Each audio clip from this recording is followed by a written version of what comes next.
अकबर ने बीरबल से 3 प्रश्न पूछे। अकबर अक्सर बीरबल से प्रश्न पूछा कर उसकी बुद्धि की परीक्षा लेते रहते थे। एक दिन उन्होंने 3 प्रश्न बीरबल के समक्ष रखे। वे प्रश्न थे: ईश्वर कहाँ रहता है? ईश्वर कैसे मिलता है? ईश्वर क्या करता है?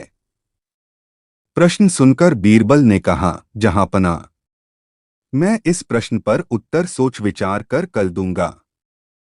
अकबर ने बीरबल को दूसरे दिन तक का समय दे दिया। घर जाकर बीरबल इस प्रश्न पर सोच विचार करने लगा। पिता को विचारमग्न देख बीरबल के पुत्र से रहा न गया और वह पूछ बैठा, पिताजी क्या बात है? आपने जब से घर में प्रवेश किया है तब से सोच में डूबे हुए हैं। बीरबल ने अकबर द्वारा पूछे गए प्रश्न अपने पुत्र को बताए। प्रश्न सुनकर वह बोला, पिताजी, इस प्रश्नों का उत्तर बादशाह सलामत को मैं दूंगा। आप कल मुझे अपने साथ दरबार ले चलिएगा। बीरबल राजी हो गया। अगले दिन वह अपने पुत्र को साथ लेकर दरबार पहुंचा। बीरबल को पुत्र के साथ आया देख अकबर सहित सारे दरबारी हैरान थे। बीरबल और उसके पुत्र ने अकबर को अदब से सलाम किया। फिर बीरबल बोला, जहांपना, मैंने आपके द्वारा पूछे गए प्रश्न अपने पुत्र को बताए। वह उन प्रश्नों के उत्तर देना चाहता है, इसलिए मैं उसे अपने साथ दरबार ले आया। इतना कहने के बाद बीरबल ने अपने पुत्र को अकबर के सामने कर दिया। बीरबल के पुत्र ने अकबर से कहा, जहांपना, आपके पहले प्रश्न का उत्तर देने के पूर्व मैं चाहता हूं कि आप सेवक से कहकर शक्कर घुला हुआ दूध मंगवाएं। कुछ देर में एक सेवक शक्कर घुला दूध लेकर हाजिर हुआ।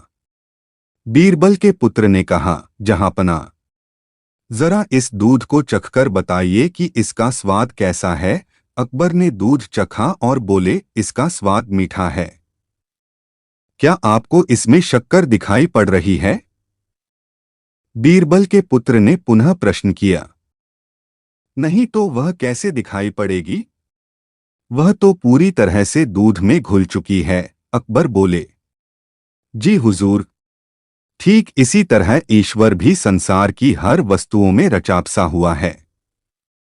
यदि उनकी खोज करें तो वह हर वस्तुओं में मिलेगा। इसके बाद बीरबल के पुत्र ने दही मंगवाकर अकबर से पूछा, जहांपना, क्या इस दही में मक्खन दिखाई दे रहा है?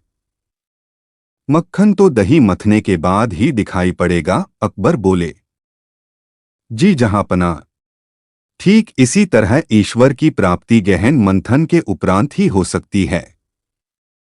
ये आपके दूसरे प्रश्न का उत्तर है। दोनों उत्तरों से संतुष्ट होने के उपरांत अकबर ने तीसरे प्रश्न का उत्तर पूछा। इस पर बीरबल के पुत्र ने कहा, जहांपना, इस प्रश्न का उत्तर मैं तभी दे पाऊंगा जब आप मुझे अपना गुरु मान लेंगे। ऐसी बात है तो मैं तुम्हें अपना गुरु मानता हूं। अकबर बोले, अब जब आपने मुझे अपना गुरु मान लिया है तो आप मेरे शिष्य हुए। लेकिन गुरु तो शिष्य से ऊंचे स्थान पर विराजमान होता है। यह सुनकर अकबर सिंहासन से उठ खड़े हुए और बीरबल के पुत्र को सिंहासन पर बिठा दिया। वे स्वयं नीचे आकर बैठ गए। अकबर के सिंहासन पर बैठकर बीरबल का पुत्र बोला, जहांपना, ईश्वर की यही लीला है। वह एक क्षण में राजा को रंक और रंक को राजा बना देता है। अब तो आपको तीसरे प्रश्न का उत्तर मिल गया होगा कि ईश्वर क्या करता है। ये सुनकर अकबर एक क्षण को मौन पड़ गए।